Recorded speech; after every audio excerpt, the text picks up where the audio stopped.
11 पापड़ी। अच्छा स्ट्रोक, कड़क स्ट्रोक, क्या बात है। डाउन द ग्राउंड गेंद बाउंड्री लाइन की तरफ जाते भी लाजवाब स्ट्रोक बॉक्स में आई है।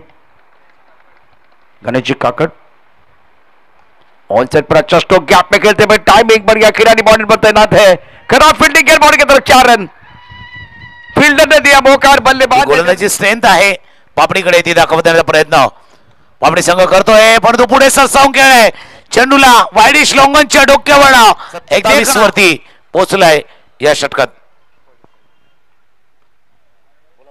पुन्हा एकदा भिरकावून देण्याचा प्रयत्न, चेंडू जातो यावेळेला इनटू द पार 4 धावेमध्ये। थोडंसं तू कुठेतरी पापडीच्या बाजूने झुकवत असताना पाहायला मिळता। 6 चेंडू 33 धाव्यांची गरज। पहिला चेंडू भिरकावून दिलाय, चेंडू जातोय यावेळेला 6 धाव्यामध्ये। सामना चांगलं दिसून आले असतं, पण क्रिकेटचा खेळ आहे, शेवटचे 5 चेंडू आहेत। 5 चेंडू आहे, क्रिकेटचा खेळ आहे। क्रिकेटचा खेळ आणि माणसाची वेळ कधी बदलेले, चेंडूचा खेळ राहिला शिल्लक या इनिंग मध्ये। फुल टॉस बॉल होता, फुल टॉस बॉल सरळ लॉंग ऑफच्या डोक्यावर शेवटच्या चेंडूवरती षटकार जरूर आलाय। मोठे रुबाबा मधी